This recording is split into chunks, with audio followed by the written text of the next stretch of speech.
जय श्री कृष्णा मित्रों, आज मैं आपको ग्रहों के नीच दोष के बारे में बताने जा रहा हूं। तो सर्वप्रथम मैं आपको सूर्य से ही प्रारंभ करता हूं। सूर्य कुंडली के 7वें भाव में नीच दोष में कहलाता है। वो सारे परिणाम इस प्रकार देता है। अगर नीच का हो गया 7वें भाव और आंख संबंधी रोग होगा। इसी प्रकार चंद्र यदि 8 में है तो वह नीच का कहलाएगा। और चंद्र अगर नीच का हो जाता है तो स्वास्थ्य संबंधी रोग, टीबी संबंधी रोग और मानसिक रूप से सोचने समझने की जो क्षमता होती है प्राय निलसी हो जाती है। ये चंद्र रोग के कारण होता है।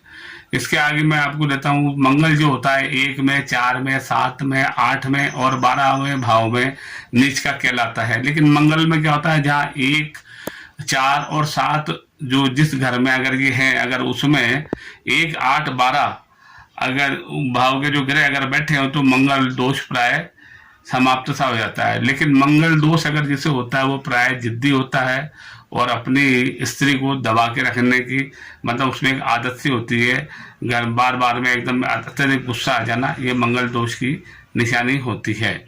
इसी प्रकार आगे मैं आपको बुध का लेता हूँ। बुध जो है 12वें भाव में नीच का हो जाता है। बुध जब 12वें भाव में नीच का हो जाता है तो उसमें चर्म रोग और बुखार इत्यादि रोगों की संभावना बढ़ जाती है। हल्का हल्का बुखार शरीर में रहता है और हो सकता है सूंघने की क्षमता प्राय निलसी हो जाती है। किसी प्रकार की खुशबू भी नहीं आती है। गुरु 10वें भाव में नीच का हो जाता है और वह भी अपने दुष्परिणाम देता है। गुरु नीच का होने से सबसे बड़ी समस्या आर्थिक समस्या आ जाती है। आदमी कर्जदार होता है, अगर कर्ज ले लिया तो वो चुकता नहीं है और जो भी उसका व्यवसाय हो, व्यापार हो या जीविकोपार्जन का जो साधन हो उसमें प्राय बर्बाद सा हो जाता है। अगर आपके नीच का हो जाता है तो गुरुवार के दिन सिर में तेल नहीं डालना चाहिए और हजामत नहीं बनानी चाहिए, दाढ़ी नहीं बनानी चाहिए। तो है जो 6ठे भाव में शुक्र नीच कहलाता है। शुक्र जो होता है भौतिक संसाधनों का वो अभाव कर देता है और इससे जो होता है आदमी इन चीज़ों से करीब करीब प्राय दूर सा हो जाता है और गरीबी के रूप में अपना जीवन व्यतीत करने लग जाता है। इसी प्रकार जो शनि होता है एक प्रथम भाव में शनि नीच का कहलाता है। शनि नीच का होने से शारीरिक कष्ट हो जाते हैं और यहाँ तक होता है मांसपेशियों का रोग हो जाता है और व्यक्ति निर्धन हो जाता है और हर प्रकार की मतलब पूर्ण मेहनत करने के बाद में भी उसको फल नहीं मिल पाता है। ये मैंने आपको इन समस्त जो ग्रहों के बारे में मैंने आपको बताया, ये नीच दोष कहलाता है। और ऐसे ही मैं आपको पितृदोष के बारे में बताता हूँ।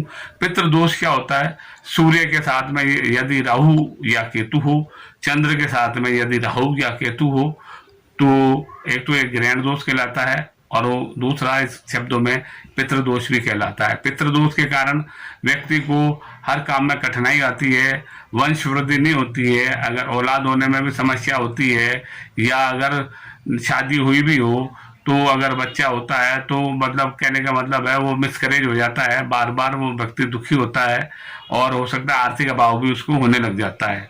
इसी प्रकार एक मैं आपको बताना जा रहा हूँ, उसी में काल सर्प दोष है। काल सर्प दोष बहुत सीधा सा है।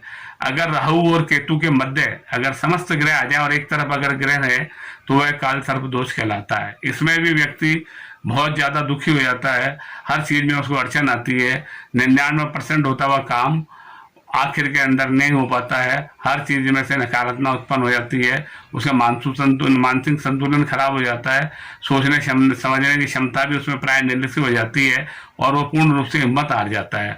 आज के लिए इतना ही मित्रों, जय श्री कृष्णा, राधे राधे। फिर और कुछ आपको बताने जाऊंगा।